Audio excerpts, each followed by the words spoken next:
Hello there and welcome to another DCOA art tutorial. I am Joan Turner, resident artist at the Drake Council on Aging.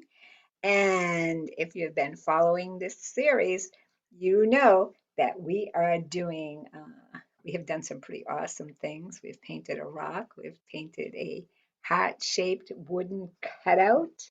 And today we're doing what I call Winter's Tree. And this is it. Okay, so you can take a snapshot of this if you don't already have one. You can get it from the online newsletter from the Drake Council on Aging. Um, you can text me.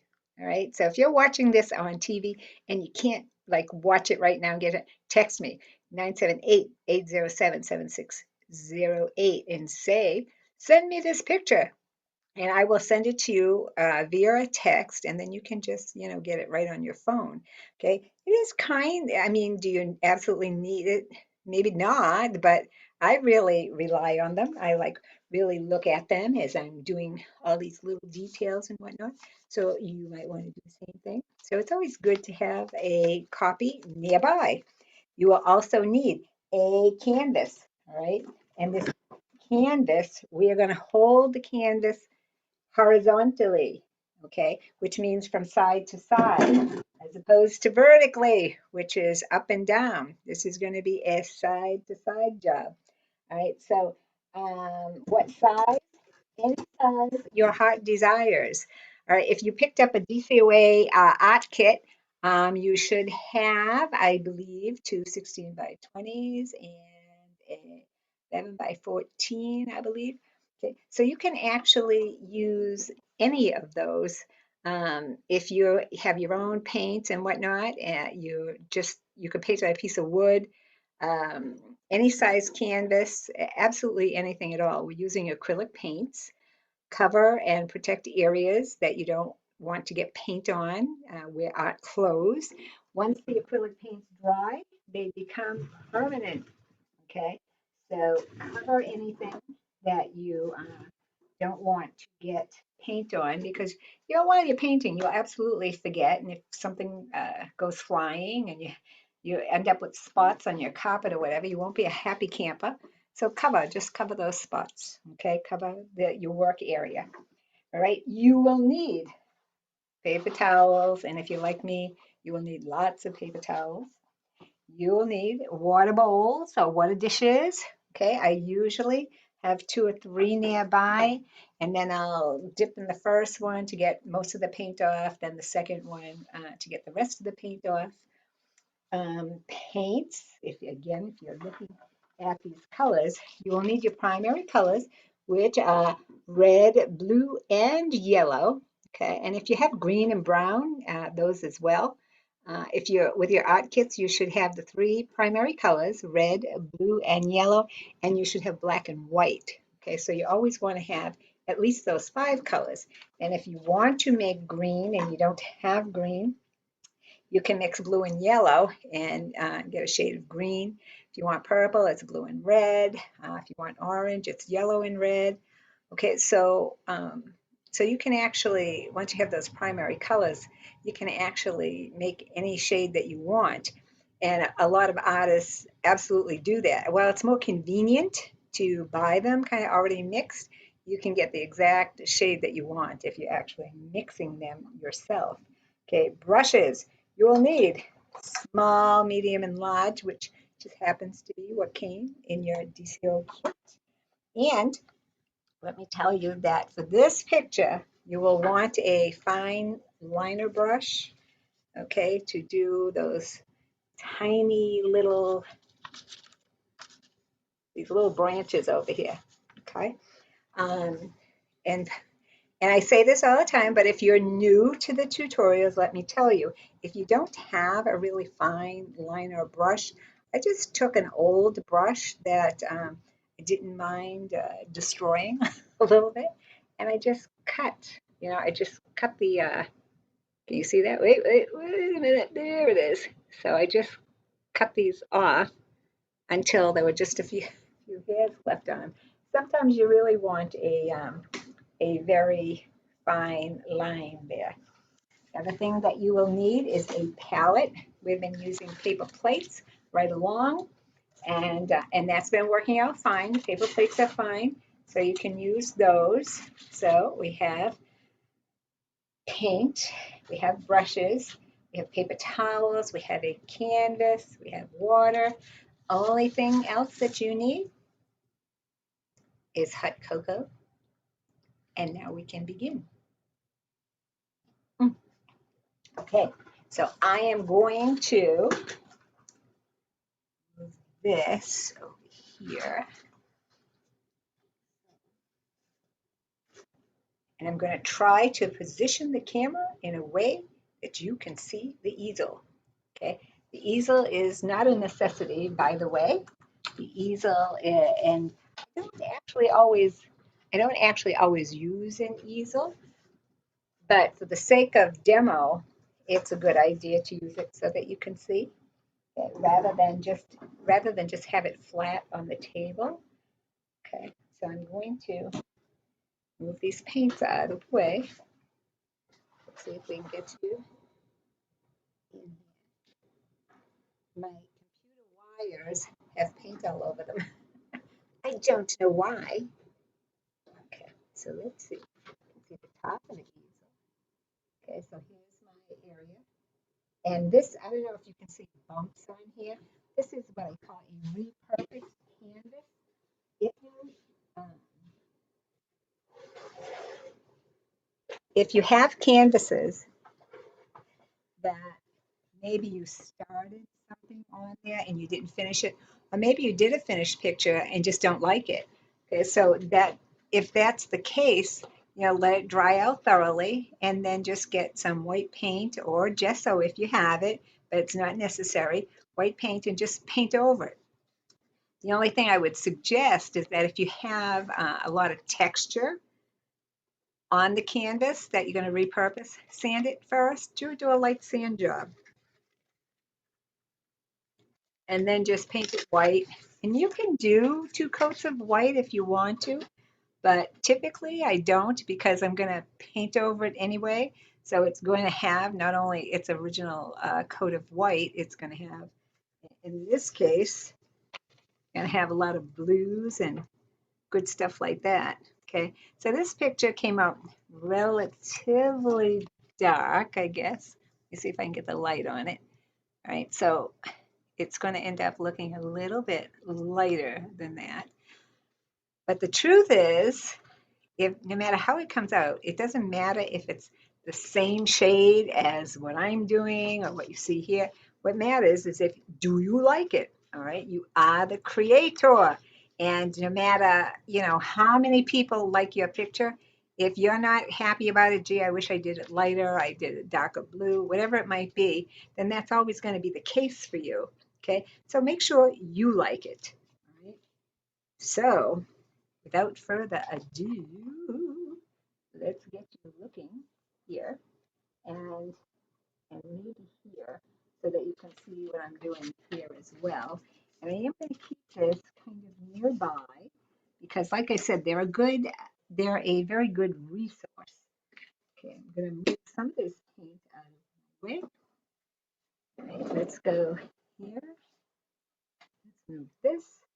And when we do acrylic paints or even oil paints, we always work from the back forward. Okay, so what I mean by that is the thing that is the furthest away from the viewer is in the back. So of course that would be the sky because we have the sky here, and then I've yet to figure out what that is in there. It kind of, I think it's like purple clouds in the sky. Okay. And then we have some mountainy areas and stuff over here. We have some very subliminal trees going on right here. And then we have some snow and, of course, our 2 main trees in the center and over to the side. So we are going to start by mixing blue. And I'm going to put some white in there. And I'm going to keep it relatively dark. Okay. And my taste runs more towards like a cerulean blue, which is a lighter blue. So, and this is not the first time that I've done this picture. It's still kind of wet.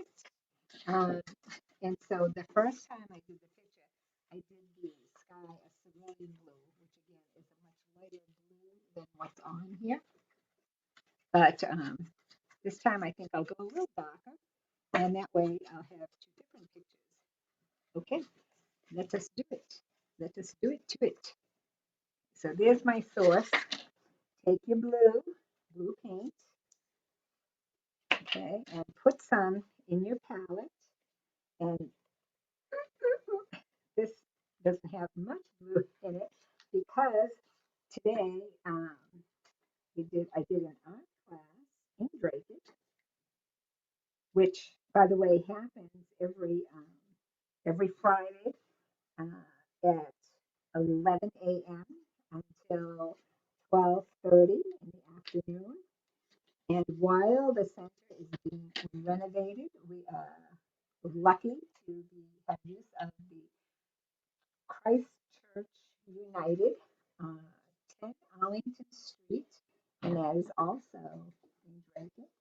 So we do that every Friday, 11 to 12:30.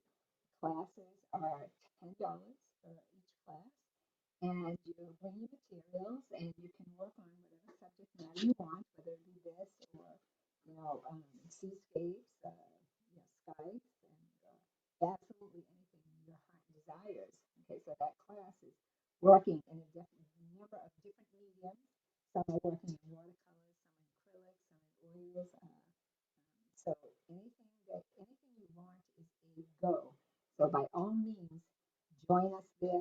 What a wonderful, wonderful small group of people.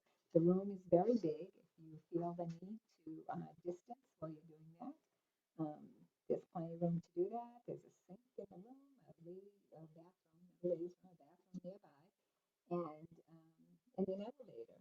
So you come in the church door, the elevator is a few steps away, take it up to the third floor, 2 steps out of the elevator, and you're in the art room. It's an awesome place. It has a lot of windows. The lighting is wonderful. So absolutely come and join us. Okay, take your large brush like this, and again, let me see if I can put this so you can really see what's going on here. So I have this blue, and I'm going to take some of the white. And like I said, this is still a little tacky, but yours is not, most likely. Okay, so I'm going to put some white here in case I need it. Okay, and I'm not sure that I want this kind of all that blue, which I probably wouldn't use it right out of the, see how dark that is. I wouldn't probably use it right out of the tube like that. So I'm going to take just a little of the white and add it to my blue. Okay, and get a little softer color blue here. Okay, so this is a little softer, and I think I like it better. Now, how far down do I want to come here? All right, so I'm actually going to come all the way down to here, which is a little less than 2/3 of the way. So maybe like right here. All right, so all my brushes are around here. So take your paint and use some nice broad strokes because broad strokes will give you a nice even finish here. Okay, add a little more white to it. Okay, now for those of you who watch these all the time, you will know that I always say if I am moving too quickly for you, pause the recording. If I'm moving too slow for you, please don't go ahead of me.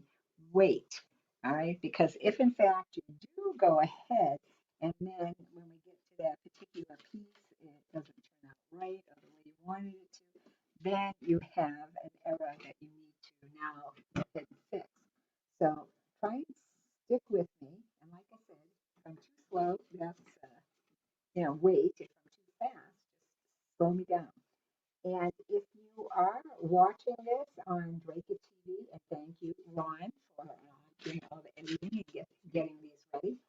Um, but you cannot actually watch it while it's being aired. Again, text me. I have all the YouTube links for all the Drake It tutorials that I've done for you guys so far, which is actually around 2025. So there's quite a few of them out there. So you can text me 978-807-7608 and ask me for the YouTube link, and you can watch it on your computer, you can watch it on your phone, anywhere where you can activate the link. And again, if you need the actual source document, the photograph, say, send me a copy of the picture too. So everything would come to you via a text at that point. Okay. All right. So now that I have this on there, just going through and making sure my strokes are nice and smooth and even. Some people like a lot of texture and don't care if it's smooth and even. And if that's the case, more power to you, my friends. Okay. But I like it to be I do like them to be nice and smooth. I'm definitely a blend freak. Blend everything. Blend, blend, blend, I say. Okay. So that's actually pretty good. And this is what my palette looks like after 2 seconds. Found a little white spot here. Okay. So if you, again, look at this handout, there are some colors in the sky. All right. So this is light. This is kind of an orangey red. This is a little bit more purple in here. So I'm actually going to take my red, which is, ta-da, okay, right, and with that red, and I also need a little bit more white out here. Okay, so here's a little bit more white, and I'm going to put out some of the red.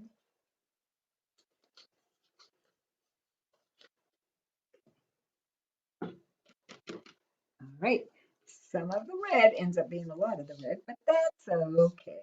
We don't mind. Okay, so this is what I was talking about as far as like really kind of holding on to this and looking and seeing where the light parts are.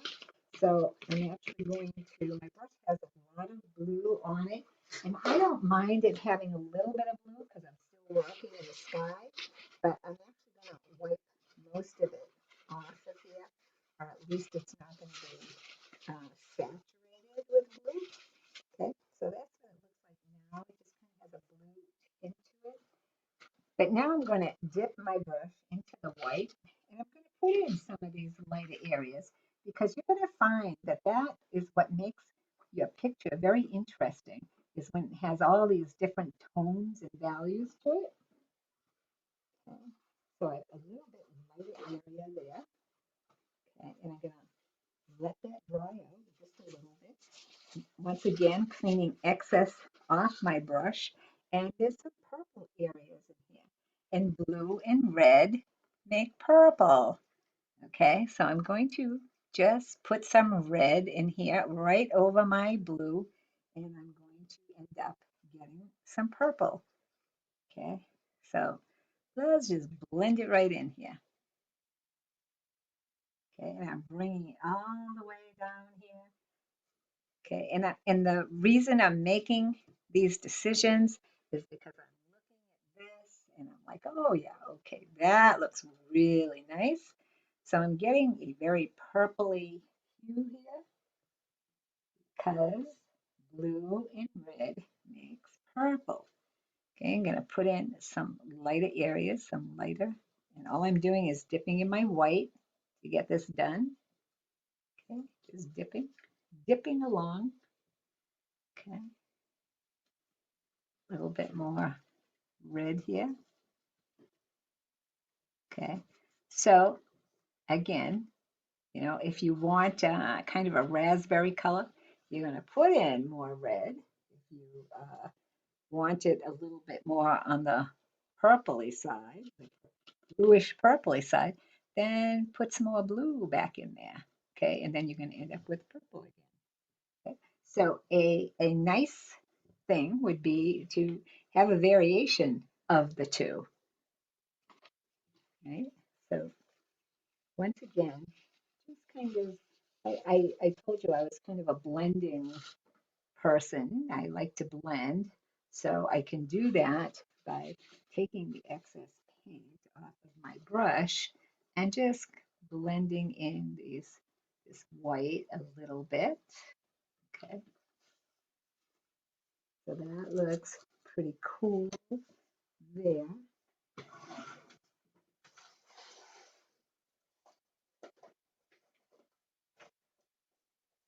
I'm going to take some brown.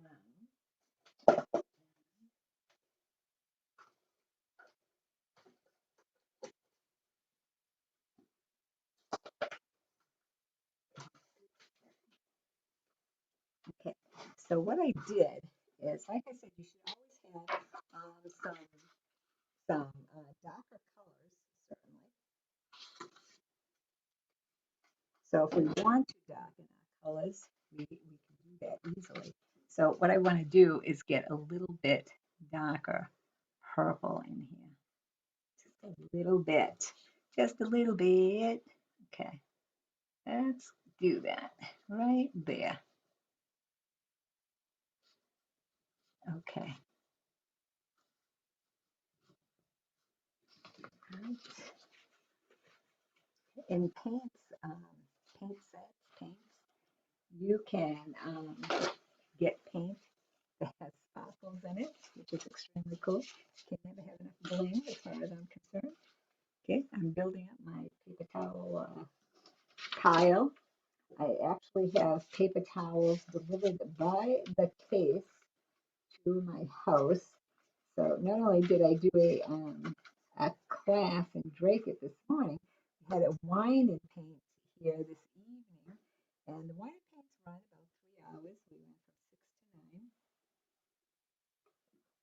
6 to 9. So it's been a very productive day, artistically speaking. Okay, let's see. I want to make sure that you're seeing everything here. So it's nice at the end of the day, you know, the house is calmed down. People aren't running in and out and so on and so forth.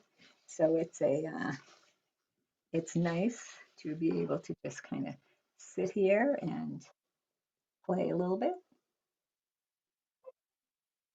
Get some cool stuff going on here. Okay, take off the excess so that we're dry brushing a little bit and blending. See? Nice. Nice blend work here. So let's bring it up here a little bit, down here. So now our sky actually has quite a bit of variation in it, certainly. And I think I'm going to put a little bit more here, like this. Okay, cleaning off the excess of the brush. And again, a little blending going on over here. And I did this with the idea that after that dried out a little bit, I was going to put a little tiny bit of yellow in here. So I think I'll take out my yellow, a little bit of yellow, and I already have red, and I'm gonna, this is called Vermilion, which is kind of an orange color, but it's literally considered red, okay? But to me, I see, I see a little bit of orange in there, and I'll tell you that the cones and rods that you have in your eyes are the reason why some people see different colors than others. Now, I'm sure most of you, if not all of you, are familiar with that little ditty they had on Facebook, what color is the sneaker? Is it pink and gray, or is it, blue and something else? I forget what the color choices were. And people saw different colors. Some people said, oh no, it's definitely pink. And others were like, oh no, it's definitely gray. And absolutely, that's what they were seeing. I'm going to clean this a little bit better. That's absolutely what they were seeing. And when you talk to your doctor, you would find out that the reason people see colors differently is that everyone has different numbers of cones and rods in their eyes, in their physical eyes. So, so you might perceive a color as one thing, and someone else might perceive it as something else, all entirely different. So that makes things really interesting. For the most part, students, I'll say to them, let's make this greener or whatever, and they'll be like, oh yeah, okay. I have one student who just totally sees things different than I do. So I'll say to her, well, it looks like it needs a little bit more red in it. She'll go, red? I don't see any red in there. That piece that she's using as a source picture. I don't see any red in there. So I'll look at her and I'll say, really? You don't see any red there? She goes, no. Yeah. So I said to her, if you don't see it there, don't put it in because it's your picture, and she's the one who's gonna be looking at it and seeing it and all kinds of good stuff like that. So, we'll go by her cones and rods. So it's I find it extremely, extremely interesting that that happens at all. Okay. So this definitely want it to be more purpley in here. Let's get this going. I might have to add some black to this. I want there to be a lot of contrast here. Not quite getting it. Not quite getting what I want out of it. Okay. That's not too shabby. All right. Right, we can live with that. So this little guy, let's blend in these shapes in here. Now this is almost dry, so it can really get a pretty decent blend job in here. Okay, good, good.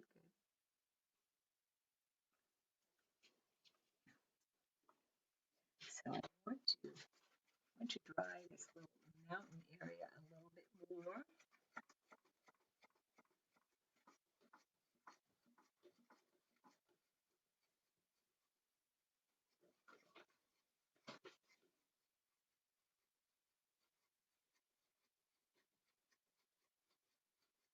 Okay, so that's drying out just a little bit more. And I think what I'll do is rather than try to wash out these brushes, rather than take out the time to wash them out, I think I'll just get new ones. Okay, let's do this. All right, and so what that is going to enable me to do is just dry brush this a little bit more. It's a very feather-like touch that's going on here. Even this maybe. Let's try and see. Oh, see, a nice fluffy dry brush is what it needed. Look, it makes me so happy now. Ah, it's almost like having cocoa all over again. All right, so now we want to move on. Okay. So the very next thing we want to do here is we still want to work on the background. So we're going to get these lighter areas in here. Maybe I need deeper white. Maybe. Okay. I had to see which kind of hair. Yeah. All right, so I'm going to take my white and just drag right along here like this. Okay. I'm going to switch to a heavier white here. Okay, and paint comes in different viscosity for sure. Okay, so this paint, this big huge pump actually, the paint has dried inside the pump, so I have to actually remove the top in order to use the paint, which is okay. I actually bought a whole bunch of them with the I use them for wine and paints and fun and paints because we do fun and paints and Drake it as well. And so I thought it would be a lot easier to dispense the paints if, in fact, I used a pump. However, what I did not know, and maybe I should have known, is that the paint dries inside the pump. So now it doesn't work at all. So I now have to take the cap off. So I guess the ideal situation would have been to clean it out, clean the pump out after each use, but I did not know enough to do that. Or I thought about it and dismissed the idea. Whatever it was, now we have to do it that way. Okay, so let me just kind of fuzz this out a little bit. Alrighty, there we go. Going to put a little of this heavier white on here or not. Okay.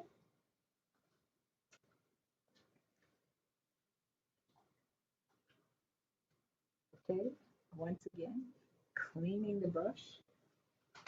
You could use a paint rag certainly instead of going through all these paper towels. Um, I find that the paper towels do a better job.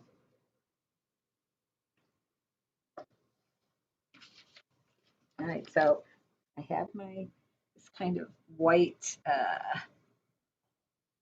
now purple. So I'm gonna go right to the red here, I think. I was trying to make up my mind, like where do I want to go? But I think I'll go right to the red. And then I'm gonna put yellow on top of it. So as you can see, the yellow is a hot color. Okay, it's like sunshine, warm, it's a hot color. So we first have these kind of bluish and cool colors up here. And then from there, we go to these kind of warmer colors here. Okay, I'm actually doing my edges as well. When you do your edges, then that gives you the option of framing your piece or not framing your piece. Okay, I'm putting a little bit, I kind of like this color, so dragging it through the sky a little bit more. So down here, okay, there's a little bit of brown mixing in with this orange. Okay, so even though I do not have brown out on my palette yet, I am going to put it out there. Okay, I'm just trying to get enough bright stuff going on down here. I really like the bright. Okay, taking more white, running it right along this horizon line here.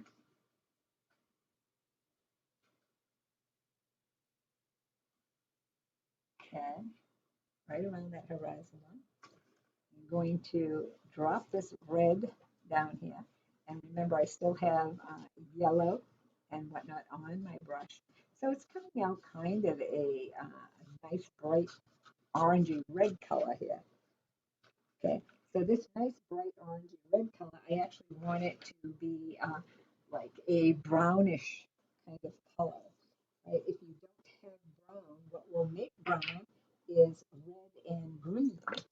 Okay, and once again, you can mix your own shade of brown, a dark brown, a light brown. Or if you're going to continue painting and whatnot, you may want to get yourself a small paint kit. Okay, and like I said, the paint kits, always at least have, and you don't have to buy a kit at all. You can buy them loose for sure. But you always want to have at least the primary colors, certainly, and couple of secondary colors is kind of nice as well. Okay, so secondary colors would be, so if primary colors are colors that you can't mix, okay, like you can't mix colors together to make a blue. They have to be made from whatever they're made from. Same thing with red and yellow, okay? But secondary colors are things that if you mix two primaries together, you get a secondary. So red and yellow is going to make orange, blue and yellow is going to make green. And then, of course, secondary colors can be made into tertiary colors. So if I mix blue and yellow together and get a green, and then I go ahead and add a red to that, then I can make a brown. Okay, so this is almost like a sienna or a hut, uh, kind of a brown. Okay, so hut because we're putting the yellow in it, and it might make you think of like the desert, that kind of hut sandy brown color. Okay, so going all the way there. Okay, so down here, we again go into like the purples and the blues and whatnot. So I'm going to try just taking off this extra color on here. And then I'm going to try to go into my purple again. Okay, so remember purple is a red and a blue. So I'm going to put the red down here. I'm going to actually pick this up a little bit off of here. Okay. And then I'm going to pick up some of the blue as well and just kind of make some purple in here. Okay.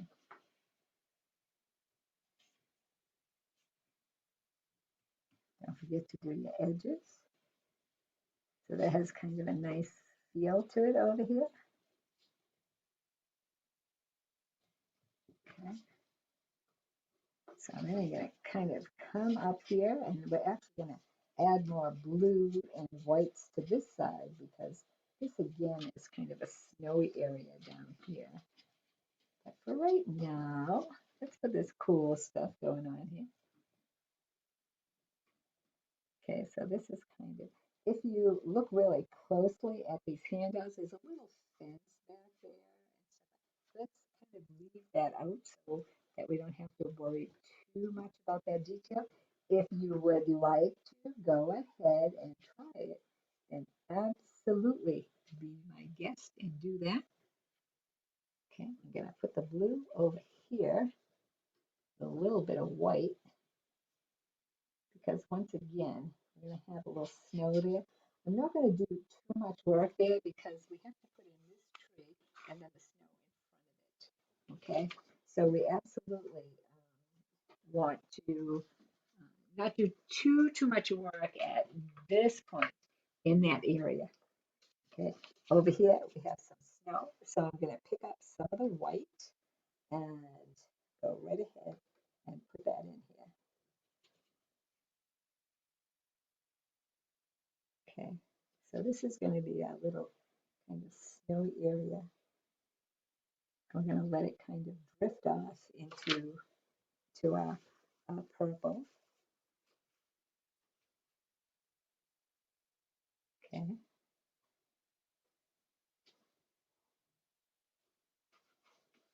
And I have to tell you, I'm going to need more blue here. Blue, blue, that would be brown, blue. So as you can see, I have a really kind of, it looks like dynamic, like it looks like it's moving. It looks alive to me. So I guess I'm just a little more of blue out of here. Okay. So I'm going to take a little bit more of blue here and go really right down into this edge and really darken that area with blue.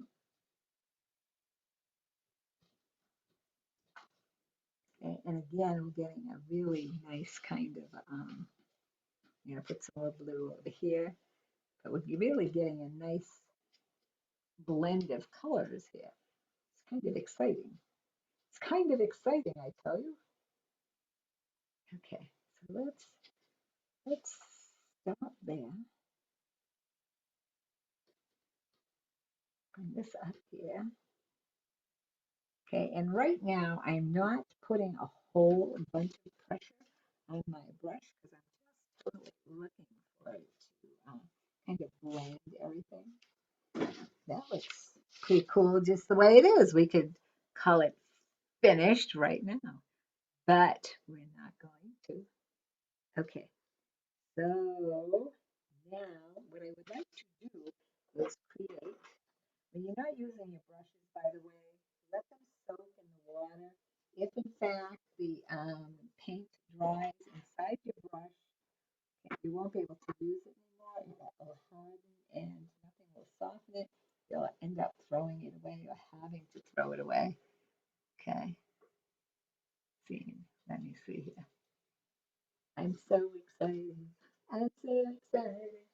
Okay, so while this is drying just a teensy bit, I want to put a little bit more variation in my purple. Let me see what I want to use for blush. Okay, and again, wash your brushes out. I am just using this different brushes, so I don't spend a lot of time actually cleaning the brushes instead of doing the tutorial. Okay. And as I go ahead and do more and more of them, I think of, the little tips and things like that, which is probably, I would think, less boring for people watching. They know they must clean their brushes, right? Okay. So now I have a little bit darker here and here. Let's put a little light right here. So I have it really dark kind of up there. And now this purple is relatively dry. So I'm really kind of mushing the paint into the canvas at this point. Okay. I think I'm going to mush over here a little bit as well, just because I like mushing. Huh, good deal, good deal. So what I would like to do is kind of highlight this white area as well. So let me get my white here. And I'm actually going to build this up just a tad.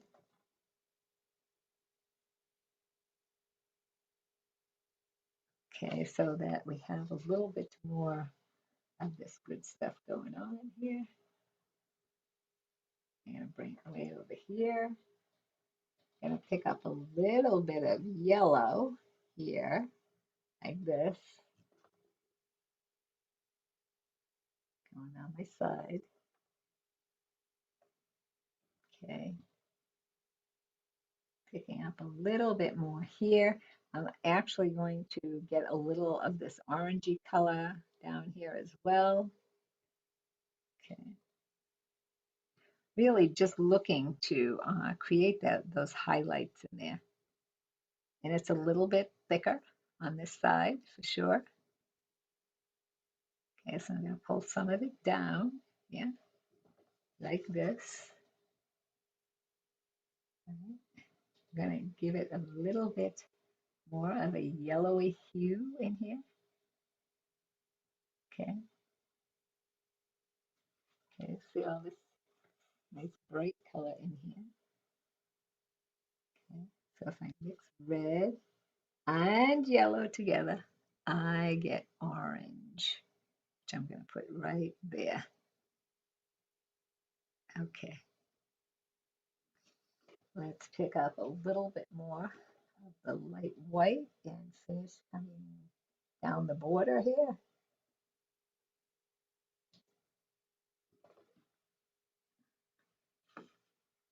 Okay. Let's get a little bit more orangey in through here. And I'm going to support my hand, okay, and lean the one that's working on top of the one that's stable, not moving.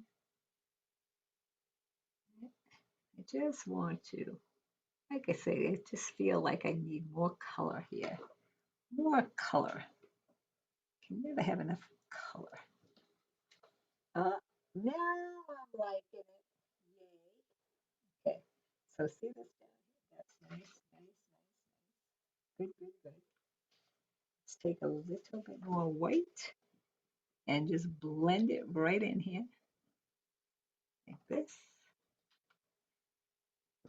Blend it right in there.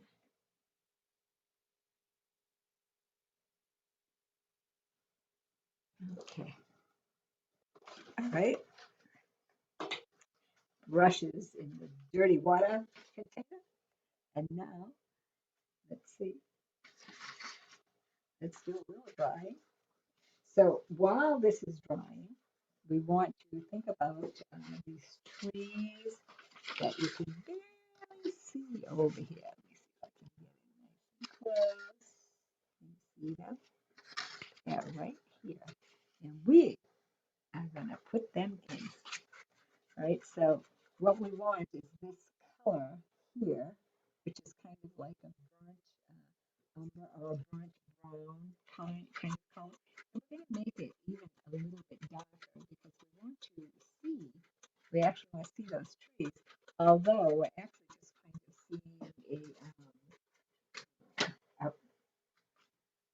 just like a silhouette kind of thing, right? So again, if you have brown, that would be awesome. All right. If you need to mix brown, it is red and green. Okay. And so now, as I look at this, I see 1, 2, 3, and then kind of some bushy guys going down here. And as I say, actually just kind of seeing silhouettes here. So whatever actually looks good to you is absolutely fine. So I am going to take I had made some orange here, but I'm going to go ahead and take I'm going to make some more orange. I'm going to make kind of enough. Then I'm going to take this brown and add it right into it. So what I end up with is this kind of, I actually do not want that white in there. Let's go back here. Let's see what this is going to look like. I may have to. Yeah, I'm not liking the white in there. Okay, so pay attention to what you're doing so that that doesn't happen to you. All right, so get rid of my trash. Get that brush.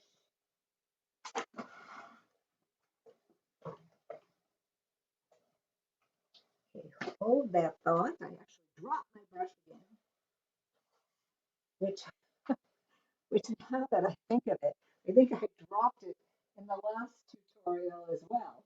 So hopefully it's not going to be a habit.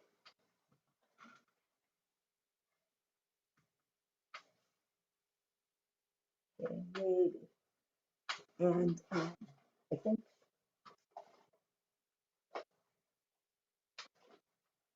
I think I told you before this tutorial, I actually did a fun and paint. So I actually dropped the brushes during that as well.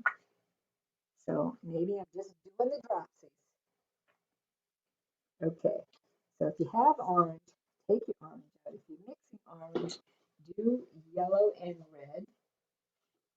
And to the yellow and red, we are going to add brown. Okay, so yellow and red make a kind of a warm orange color, and the brown is going to make it even a little bit warmer. Okay, so let me reorganize here. All right, so I'm going to put this back on the easel. I had taken it off to do that edge. Okay, so let's try this again. And let's try it with the green palette. So once again, taking my orange and taking my brown and kind of adding them together to get a nice rich color.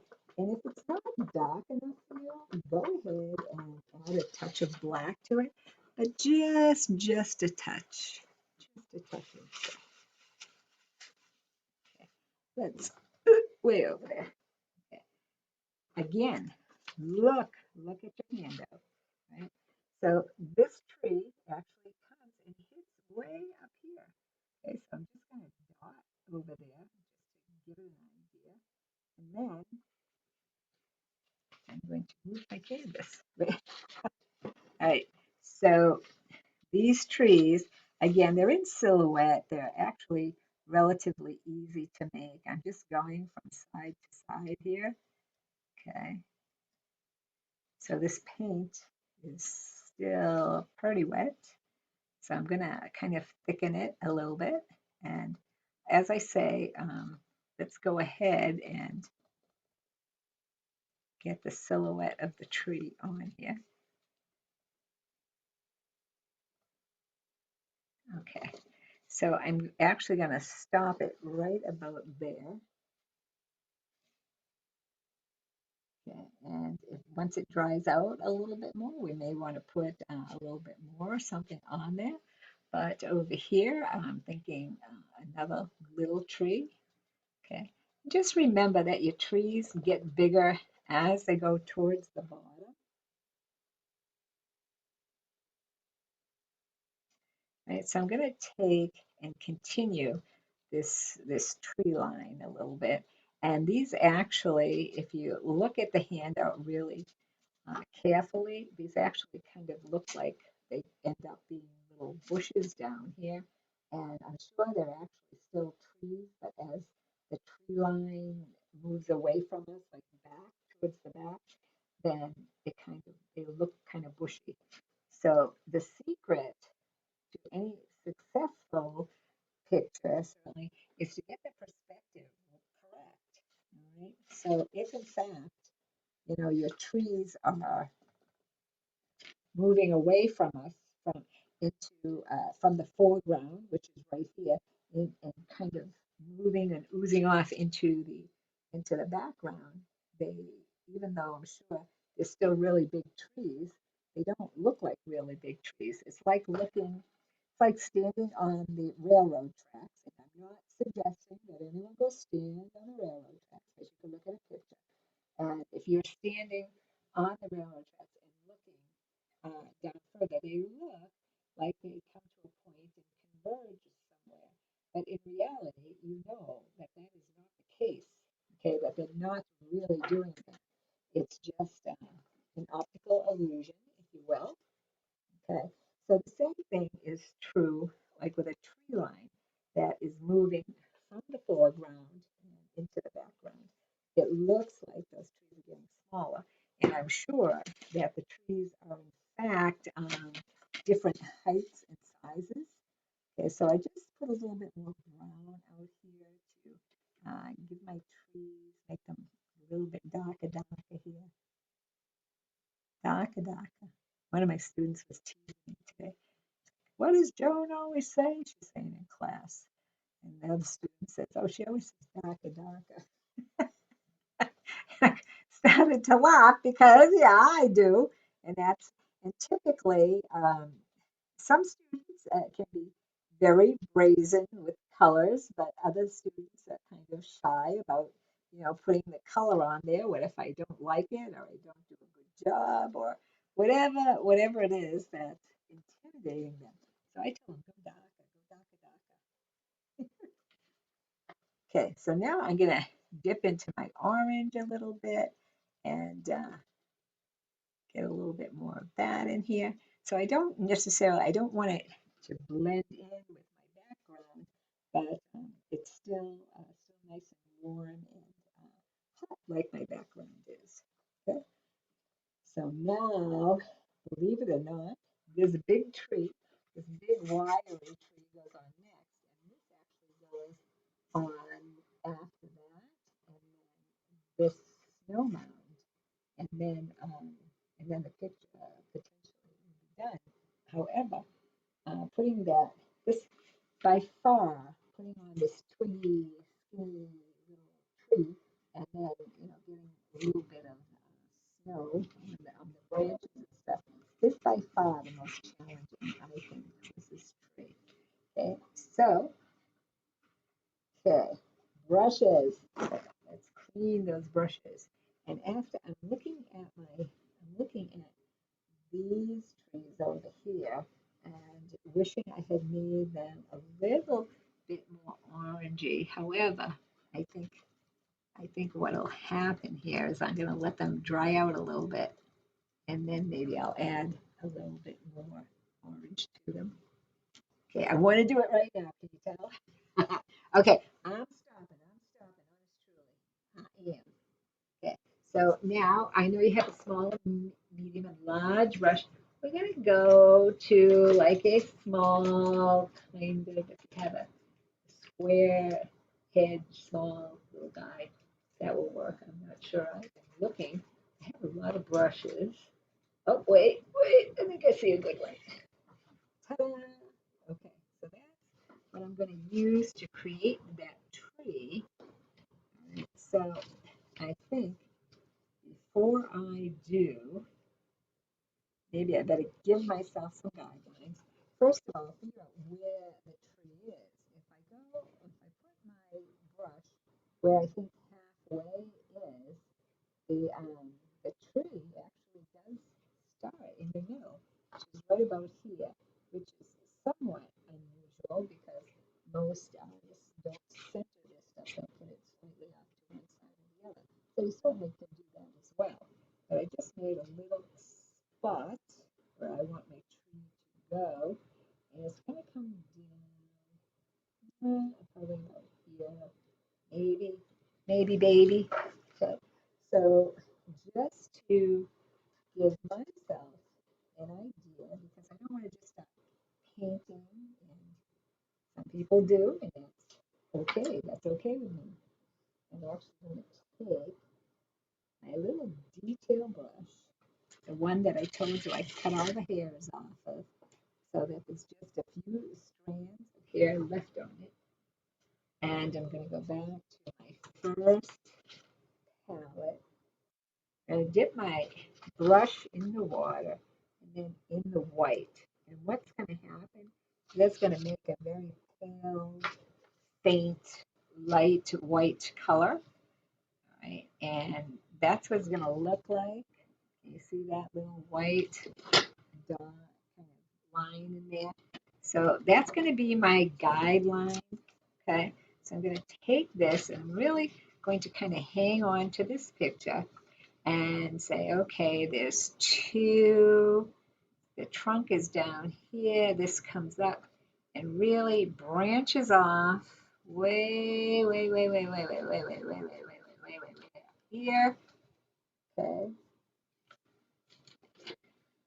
see it? All right, so these are very light lines. Okay, and I'm kind of watering down the paint so I get a smooth flow. And I'm not going to see the white in the finished picture, but I just need to know where stuff is going for right now. So this goes up here, and this is the part where maybe you want to stop the camera or stop the TV and kind of work on this and just go slowly, just go slow and know that, take a look at like what lies ahead. There's a branch over here, comes all the way over here, comes all the way over to the side of the picture. Okay, so we know that there's another branch that comes off of this like this. It comes way over here. So put that in there. And like I said, there's a lot of little different branchy things going on here. So I would just really just take my time and actually just put on kind of the skeleton of the heaviest branches. And then afterwards, you can go in and put in the smaller ones with the actual color of the tree. But for right now, just get that basic shape in there. And like I said, that's kind of the most challenging thing, I think. If yours doesn't look exactly like mine or the handout, that is no problem whatsoever. Okay, and think about how high these things come up. Yeah, I lost my place, which is very easy to do. You can like, okay, I was working over here, now I'm over here. How the heck did that happen? Okay, and it actually can happen very easily. Okay, so this guy comes up. Think three main branches. One, two, three. So here you have the middle here, and then out of the middle come these three fatter branches. So here's one on this side. Okay, here's one on this side, and then we have this one comes all the way up here like this. And again, take note of how high up the canvas these guys are going, because this tree is pretty central to the picture, and we get the feeling that it's important in the picture. And then we have another one here in the middle. So you're going to think three kind of main branches here. Okay, and this guy in the middle actually comes up and is, I believe, the tallest. Okay, and even if your tree is kind of the lines are a little wiggly, like I said, these are just guidelines. You're not going to see them in the finished picture, so just kind of let that be okay. Because when you actually get down to it, you're going to have a lot more squiggly lines and little guys going on. Okay, so this one here actually comes up here like this, comes like this. There's a lot of little who's my whatsies coming off of there. So this is kind of what I have so far. Okay, and not so sure I would do too much more than that. And I mean, I know that there's a lot more tree on here than this. But like I said, once you have these three main branches here, then you can go ahead and build off of them, because there's a lot of little twiggy things that come here and there and everywhere. Okay, see how it will start to kind of fill up, right? So if you need to, go ahead and stop this and get a handle on your tree. Because like I said, that is probably, if I had to guess, that's probably the most challenging part here. Okay, so put us on pause if you need to and work on your tree. And if you have already done that and are ready to move on, let's move on. Okay, so now I'm going to take my brown here. So my tree is brown, actually has a little bit of black going on in there, just a little. So I'm going to, did I shake you up? Okay, this poor computer, it's amazing that it's still going. All right, let's see. Okay, let's see. We have one that opens. All right, that's a wonderful color. Black. This is another black. Let's see if there's any in here.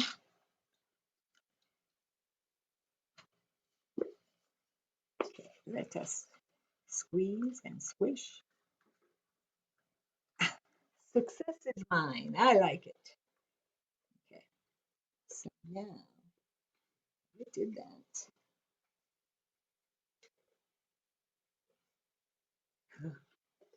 Make sure the covers are on good, or else your paint will dry out. And what I'm thinking is now maybe, oh, it's still pretty wet. Okay, so let's go back to our tree. I'm going to take some black and put it into my brown so that I have a really kind of very dark, earthy brown here. Okay, so I'm going to do my main branches. And as you can see, okay, they are, you're not going to see the white because we are covering it. All right. So we're going to begin to work just on those main three branches here. And we'll do the offshoots afterwards. We're going to take a look at this handout while you're doing your tree. Another little guy right here, up here. And this one goes all the way up. So we want that paint to be as nice and smooth as possible. So if you need to just dip the tip of your brush into your water, go ahead and do that. But don't water down your paints so much that uh, you don't want them like dripping down the page. And I'm chuckling because that happened to someone a little bit earlier. Of course, she was not chuckling. So, okay, so I'm actually I'm putting this hand down on the table and actually leaning this hand on it and bringing this stem up. This stem is coming up. This guy is coming up. Okay, so we can see how we're beginning to build here. And I'm going to keep an eye on you as well. At least I think I am. Okay, so this comes up here.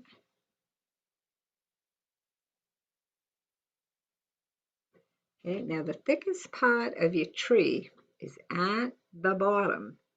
Okay, so you're going to ease up on the pressure as you get to as you go higher, there's less pressure on your brush.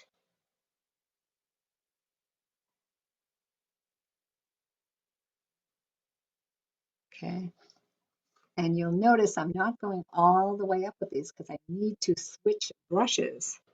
I need to go to the smaller brush. So the only time I can use this brush is for the bigger twigs and whatnot that are coming off these shoots here.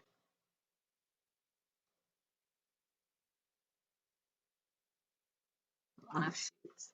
Okay, so I'm going to go ahead and switch now to my brush with the almost no hairs on them, and I'm going to go ahead and work on some of these little guys down here. And I will show you una momente what they look like.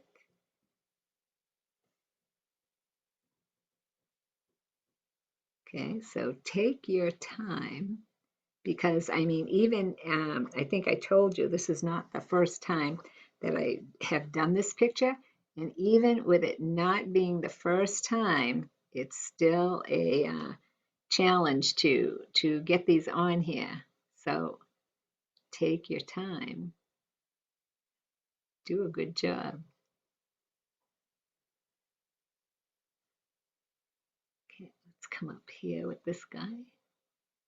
Come here. There's a lot of little wispy things going on here.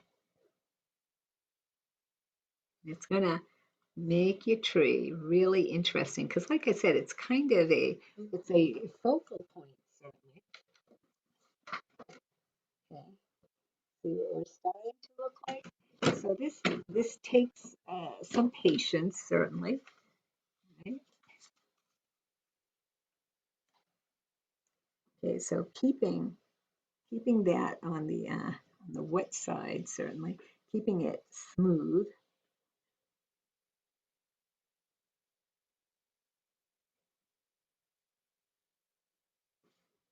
Okay, let's bring this up here and around here. Okay, so as we start to add more and more here, you're going to see some of the branches crisscrossing each other, moving behind each other. Okay, so I would say the important thing here is, keep it smooth. Okay, if you have any lines on your first lines that are kind of raggedy, fix them, please. No raggedy lines. Okay, so now this is what I'm getting here, and this is here. So I'm actually going to turn this upside down, I think. And I think what I'll do is while I'm up here, just fix this little guy. Okay, from seating it back down into the easel. It wasn't quite dry yet, so we did some of that.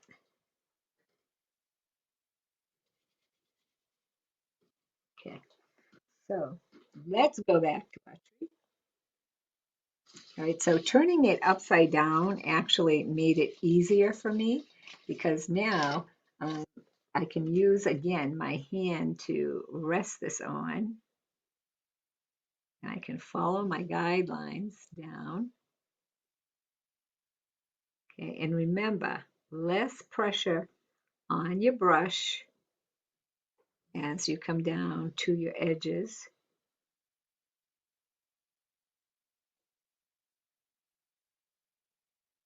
There we go. Let's do this one.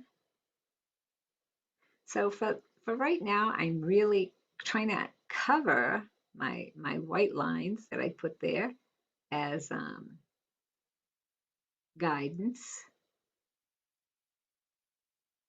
And don't be afraid to kind of go in front of and behind other limbs.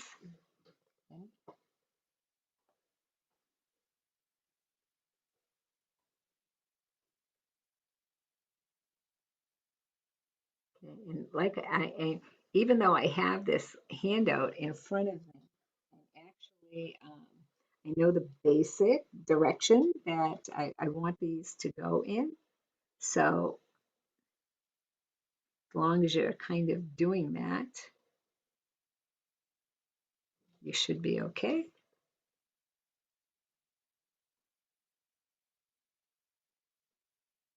And again, there's quite a bit of crisscrossy stuff going on here.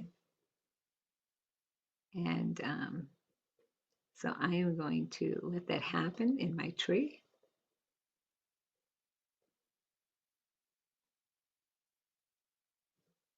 Okay, so we don't want any kind of, sometimes if you don't have enough paint on your brush, then the limbs look a little on the grainy side. So we don't want them to be grainy.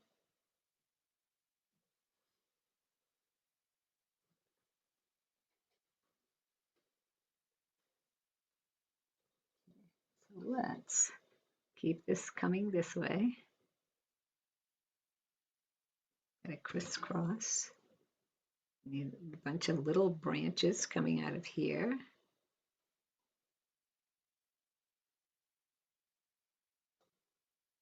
Okay.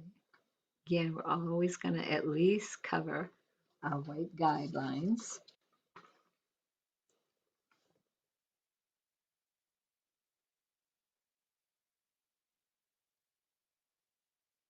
Okay.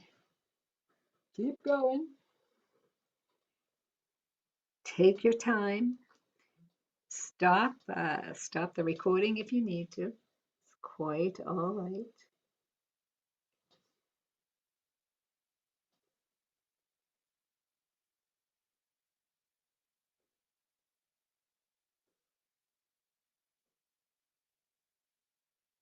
Okay, so little wispy guys going on here. It's kind of cool.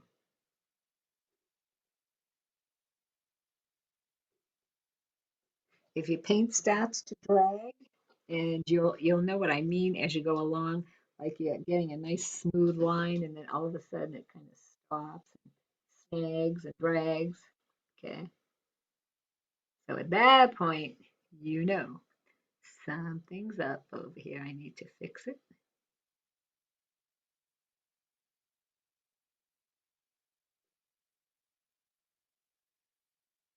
Okay.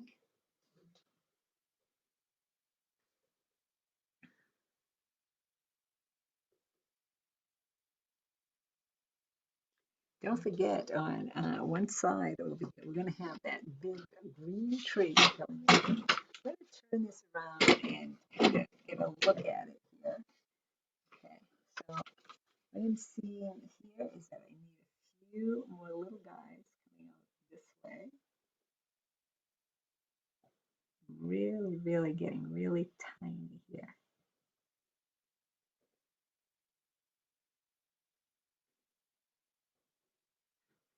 Okay, so you definitely want to turn things around because, like you say, the tree definitely has a shape to it, okay, which is kind of going out like a big V shape. Okay, I'm going to bring another little one out here, I think. I'm going to let it crisscross over here. So these things, they become even more interesting as you work with them and kind of make them your own.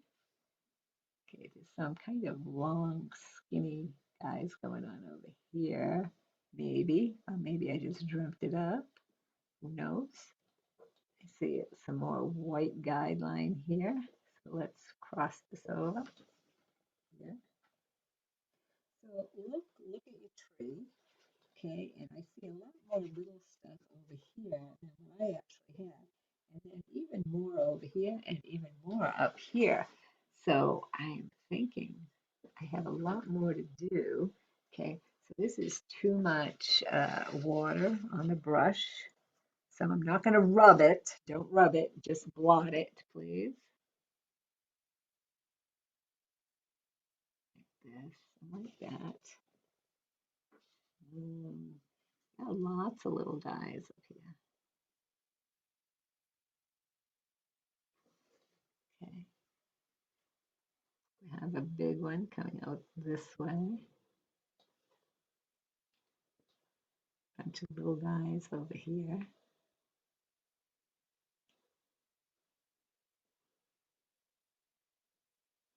Just like I said, this goes almost all the way over to this side of the canvas. As a matter of fact, it actually does. This one comes all the way up here and out here.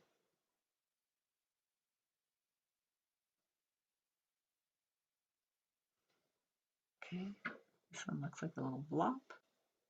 So guard against just, trying to hurry and do it. It's like, okay, I know I need all these little lines in here. Let me just get them done. Don't do that to yourself. Take a break if you need to. But you will definitely notice a difference if you do that. Okay, you want these guys to look good. I mean, you've after putting all this work into it, let it look good. This could be a little thicker down here where it meets. There we go.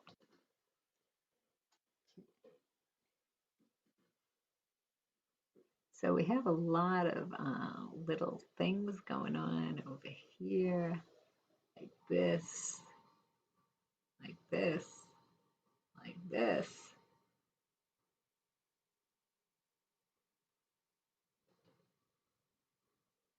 Okay, let's bring some up here.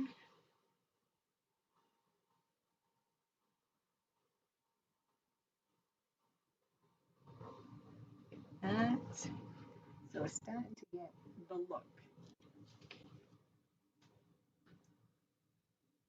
Go with a little bit more water here.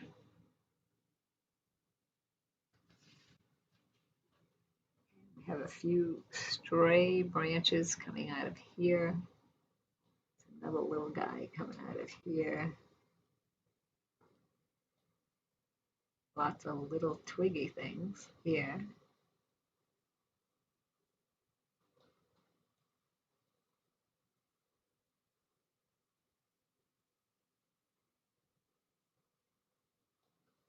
Okay, let's do one right here.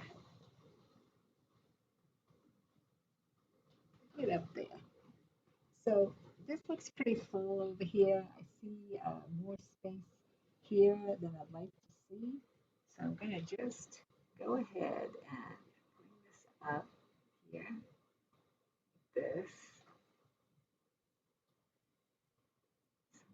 This,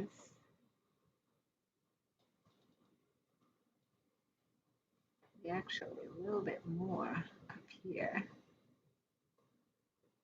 And I don't know what kind of tree this is. If anyone knows, drop me a line.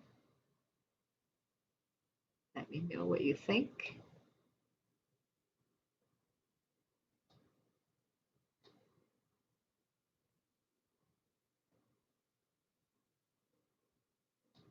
Okay. Let's see. How are we looking? Let's bring this one up here like this.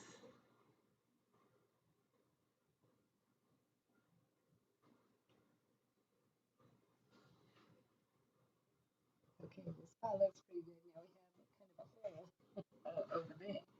So, and this is what you want to do. You kind of want to have a plan in place. This one kind of looks like it needed something going on there. So this one, let's bring it all the way up here because we know we need some limbs right here. So we definitely going to fill that part in.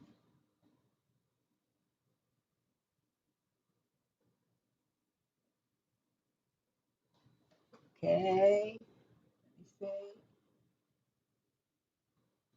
I have to say, I'm liking it. Okay. What do you think? What do you think? Right there, huh? Okay, you called it. You called it. You saw it. Okay, let's do this here.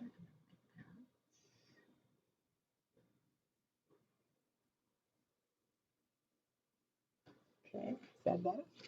What do you say now? I'm thinking it's okay.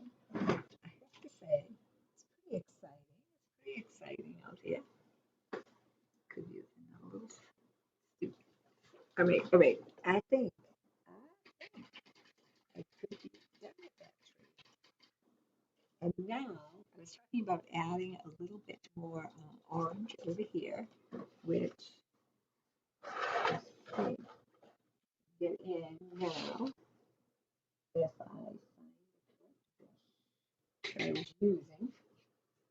Okay, let's clean this baby off. Make sure it's not, oh, it actually has the right color on it. So I'm going to go with this. I'm going to add a little bit more color here. Not whole bunches, just a little where I thought it might be a little bit dark. Let's give it a little bit of light, especially on this side maybe. So we're kind of getting a little bit of light.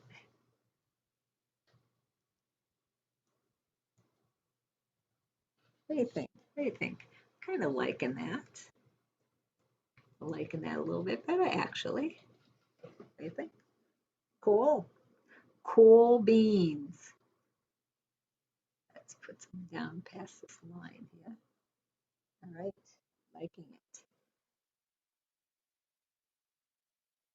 I'm going to drag some of this color down in through here just because I want to. I like the way it looks. Yay. Okay, cool. I have to say, this is one of my favorite pictures, I guess.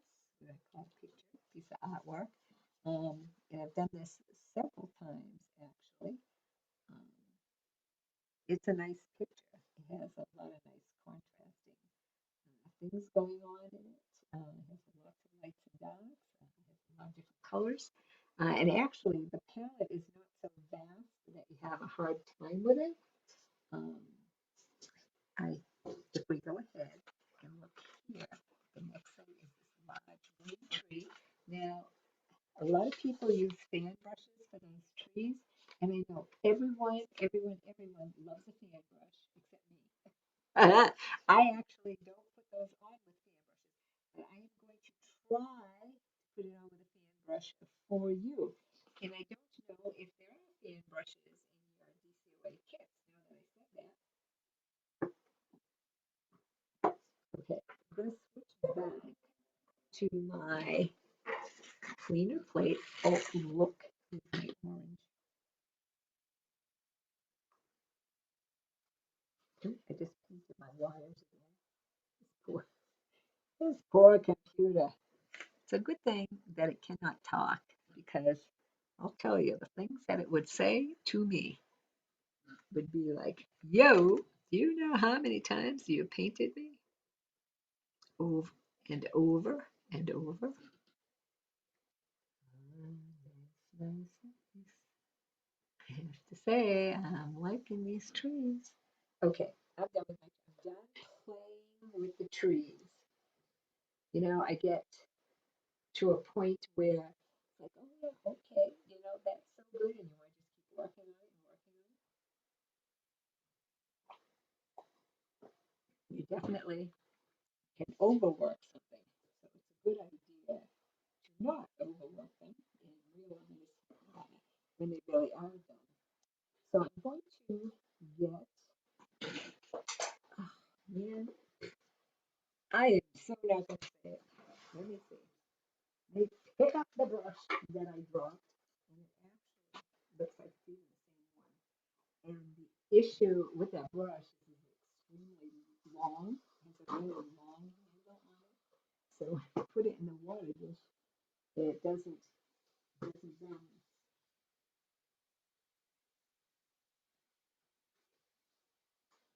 God knows what this floor is going to do.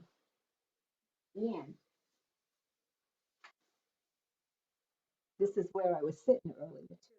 So it's going to have like 5 drops of paint on it. Okay, all right, come back.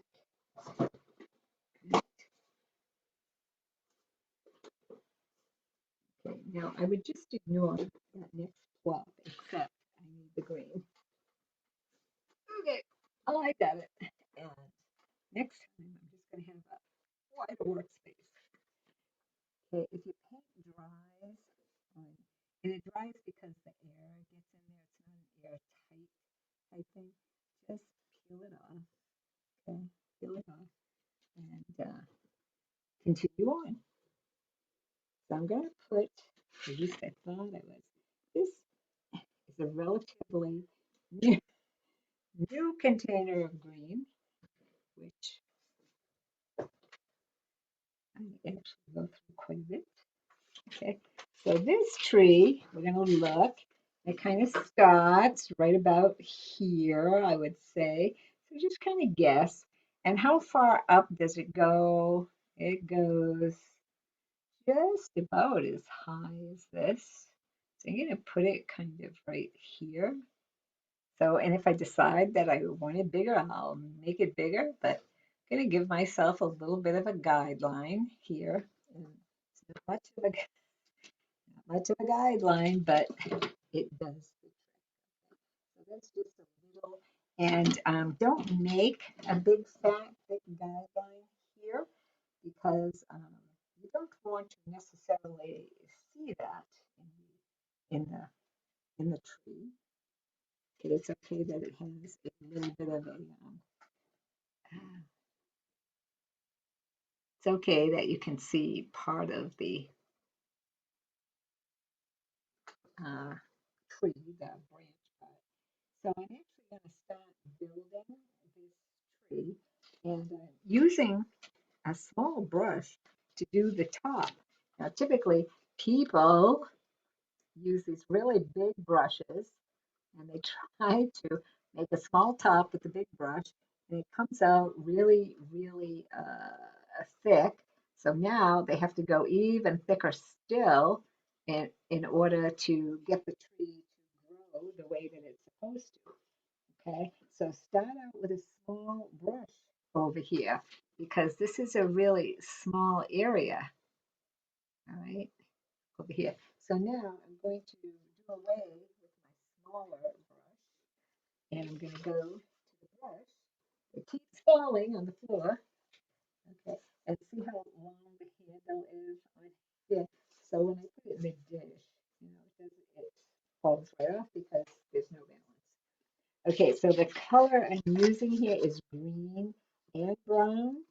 Okay, because again, I'm looking for kind of earthy color into here. All right, so go ahead and if you have a fan brush and you want to try it, go ahead and use the fan brush. Let me see, I have a little one here. All right, so this is the mighty fan brush that everyone talks about, and you can put it in your paint like this, and then kind of do one of these with it. Okay, so I mean, it definitely will work. Right? I'm just not a fan. Not a fan of the fan brush. Okay, so I had I don't know if it was a fun and paint type of a deal, but this woman came in and she said to me, "Do you have a fan brush? I want to use fan brush." And so I kind of chuckled and I said, "Yeah, I have a fan brush. And she's like, "Can I use it?" And I said, "Yes." And so I kind of explained that, I wasn't a fan of the fan brush and so on and so forth. And I said, "But," I said, "you're certainly welcome to go ahead and use it." So she did. And not only did she do her tree with the fan brush, she did the sky with the fan brush. She painted the whole picture with a fan brush. So we teased her after that. Just called her like the fan brush artist type thing. And it was funny. It was a funny little thing. Okay, so this the branches on this tree is not the same kind of thing going on that's over here. Um, this is a evergreen tree, I'm going to say. Okay, so it does a little bit of something different. Okay, so we're going to come out this way. And I didn't start out way out here like this. Okay, I'm building my tree. Okay, so don't make this big fat tree and then go, I don't know, I kind of don't like it. How do I make it smaller? It is pretty hard to make the tree smaller once you have this nice, dark, rich green on there. It's relatively easy to make it bigger, as you can see here. Okay, so okay, to make it bigger and greener and whatever else you want done to it. Okay, but if you start out really big and decide that it's actually too big, then you're kind of in deep yogurt here. But this looks pretty cool actually. So the only thing I'm still looking at these guys are. All right, we'll work on that afterwards. We'll work on that. Okay, so these little guys over here, this tree, like I said, is pretty easy to, it's just a matter of not overdoing the tree. This one here was the most labor intensive, I think. Okay, so now we have some snow on this tree and we have some on the limbs of this tree, although you can't see them really, really good. So I'm going to put this brush back in the water. So if you hear me almost cursing because I don't really curse. But sometimes I'm like, oh, I could curse this time. Okay, not going to do it. Not going to curse. All right. So I'm going to take some white and put this on my plate. Yeah. And this is, again, not the most ideal way to dispense your paint. But if your pump is not working, that's the way to do it. Okay, I'll do better. Okay, just a little. Perfect. Okay, close this. Okay, and now I'm going to use my brush. Now I'm going to take a relatively small, not the one with just a few hairs on it, but I'm going to go ahead and put some snow on these branches. And again, less is going to be better here because you can always add more snow if you decide that you want it. So less is going to be better here.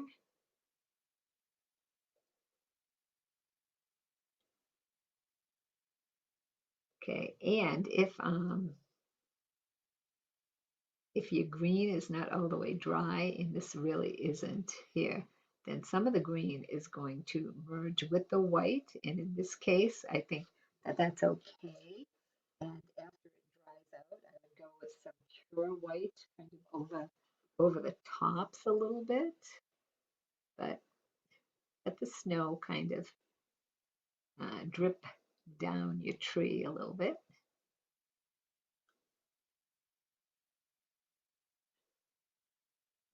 Okay. And again, do think kind of less is better at this point.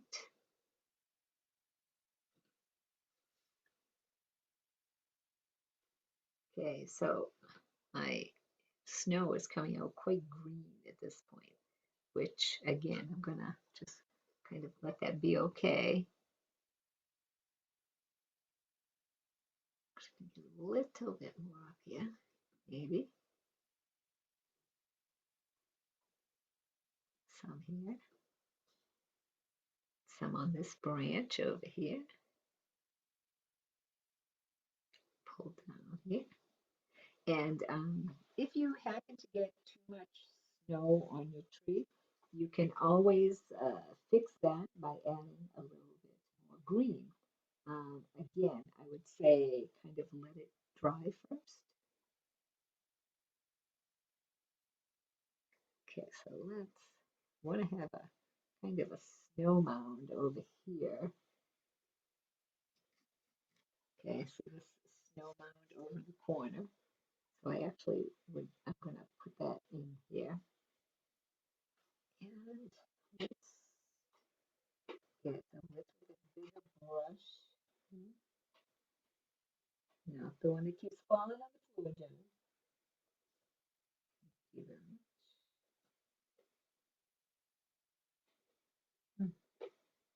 And I thought I had another one here.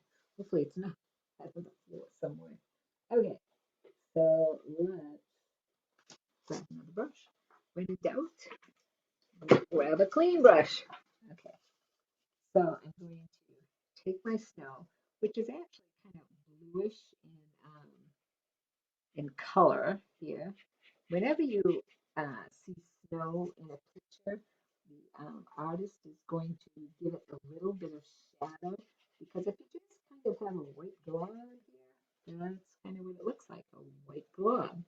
Okay, but if I add a little bit of brownish, bluish to my white blob, then I can get a little bit of texture going on here. Go a little darker, darker.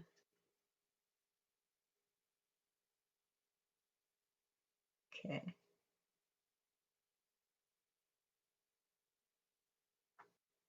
So that's a bit better. Let's see what I do with my blue. Oh, here's a little bit of blue right here. Okay, so I want this to kind of be the flat side. We want this to be a mound of snow, of course, but it's nice if you can see like where's the top of the mound of snow, which is going to be right here. Then there's another little bit right here, and then some that comes out this way.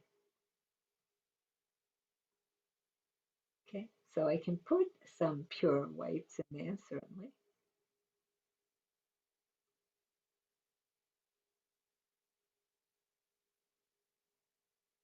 And that definitely makes things a little bit more interesting.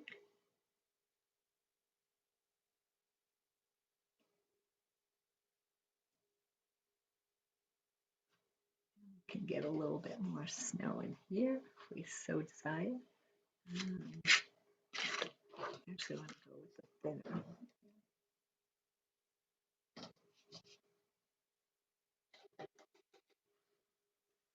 Okay, so I want some there, not whole bunches.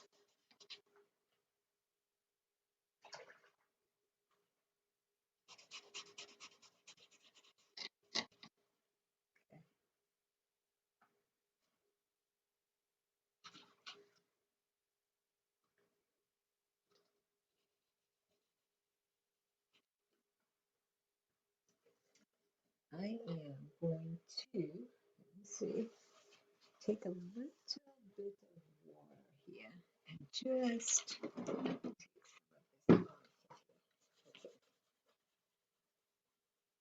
Just because I was liking it more before. And so just blending this bottom a little bit.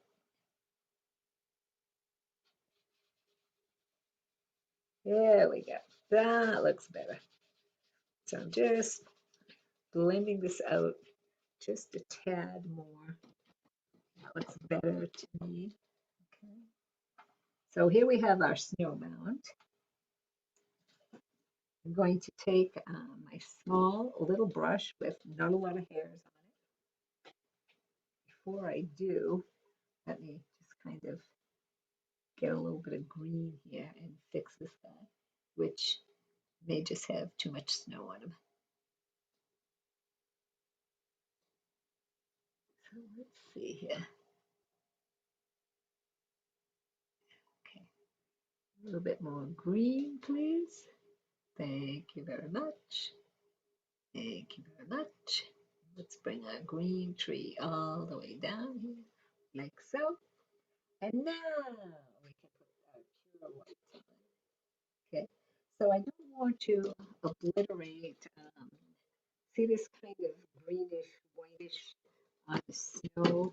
Okay, so that's kind of where some of the boughs are showing through.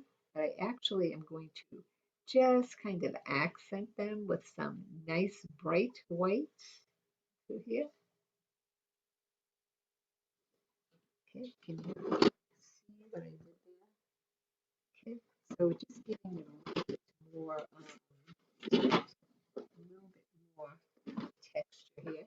And if you wanted to, you could drag some of it down and let it rest on some of your branches.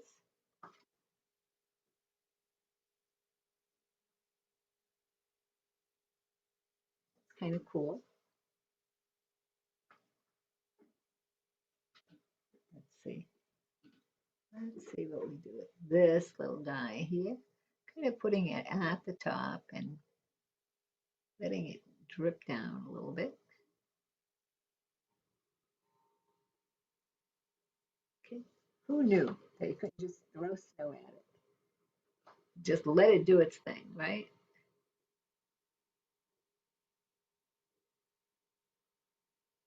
There we go. Look, this one needs just a little kind of dripping off of here. I want you to know that my 8-year-old cousin, her name is Gianna, um, she's a little cutie pie, smart as a whip. she actually did this picture. We kind of did a step by step because she's been taking lessons for a little while, and I thought, okay, she's kind of ready to move on to the next step. So I said, let's do a step by step. We'll do it together. And she really liked this picture, so this is the one that we decided we would do. And she just finished hers the other day.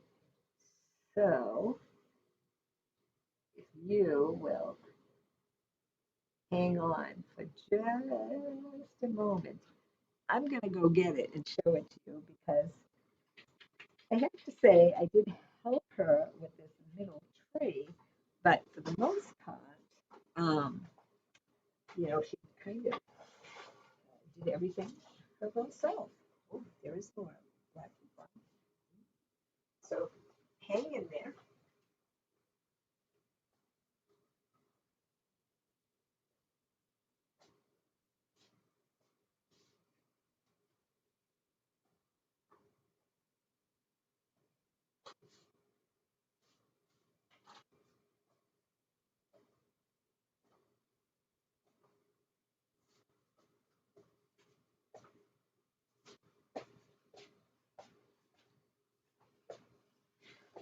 This is this is hers. Can you like tell the difference or what? Hey, this is her picture. Now she did put a moon in it, and we did put a moon in both of ours. So feel free to embellish as you see fit. I'm going to continue pick up paint off the floor apparently. I will also tell you that we put this lovely frame on her picture because we're going to enter it into a show. That's her picture, my little 8-year-old cousin. Okay. Do, do, do, do, do. Good job, Miss Gianna. Okay, so let's put her over here. I'm not going to ruin it for her. I'm going to get paint on it. Okay, so back to our masterpiece, which is right over here. And I think after looking at hers, I'm going to extend this little mound over here a little bit.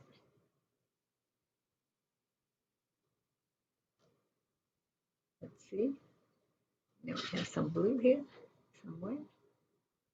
Somewhere, my love. So I'm just adding the teensiest hint of a continuing snow mound. Let's see here. Smooth it out just a little. There we go. Thank you, Miss Gianna, for the idea. And that actually gives us a nice looking snow mound, doesn't it? Let's bring some of this out. Sometimes all you need is just a kind of a hint of color. So I'm kind of looking here, and I don't want to put too much white on here because I do want it to look snowy. All right, so if you want to, by all means, put a little moon in there. Use something, okay? Like use the cap or something, but use a template, okay? If in fact you want to put them in there. So I'm going to take this right off the easel, and I'm going to take my tiny little brush, and I'm going to start to put some snow in some of these branches so that we can see that some snow has accumulated on them. Okay, so here, see it here? And it can have a bit of a blue tone to it if you want to. There is such a small amount of snow here that it probably is not necessary. It depends on you and what you would like. Okay, so again, I'm going to say less is probably better. So do less first and then just kind of look at it and see if in fact you like it just the way it is, or if you need to add more snow to it. Okay, so I have quite a bit of snow here, there, and everywhere. There might not be much on this side, so let's put just a couple in. So I make sure I have a couple here, a couple here, a couple in the middle, and I actually think that's plenty and do not want to overdo my snow. So I am going to stop there and call this picture finished. Finished. Okay, what do you think? This, I have to say, it really is one of my favorite pieces. Okay, and I think I even have some. It's not really hot anymore, but it's good.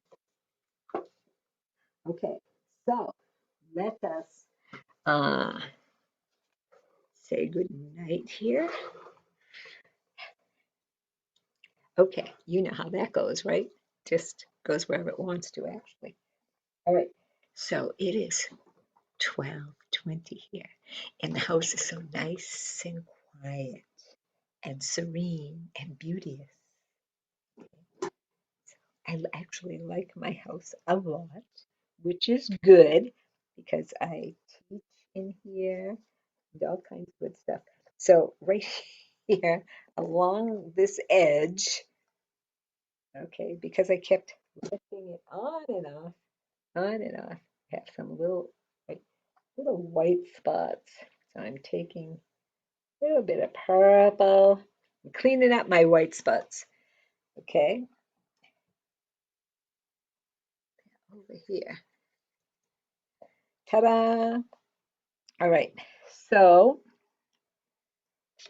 thank you to the Dracut Cultural Council, Friends of the Dracut Elderly. Okay, these folks, these awesome folks, are the ones that make it possible to bring these to you, and they are bringing them to you free of charge, which is extremely, extremely awesome of them. Um, you can share them, absolutely share them. We share them with the GHAA, which is Gray Hill Arts Association, of which I sit on the board and keep track of the moolah. So, and they go on Dracut TV, BATV, GHA websites. Okay, so we share them just about everywhere we can think of. So we thank the fine folk in Dracut for allowing us to do that. The center, once again, is still being renovated. So we are doing classes and other Dracut Council on Aging activities at the Christ Church United, 10 Arlington Street in Dracut. Okay, and the staff is in the library of the Chelmsford Library, which is right next door to the church. So everything is nice and close. All of their services are still in force. If you need anything, give them a call. Okay, I am Joan Turner of Joan's Art Gallery and resident artist at the Dracut Council on Aging. You can get a hold of me by dialing 978-807-7608. Send me your pictures, text them to me. You can text questions to me, you can call me.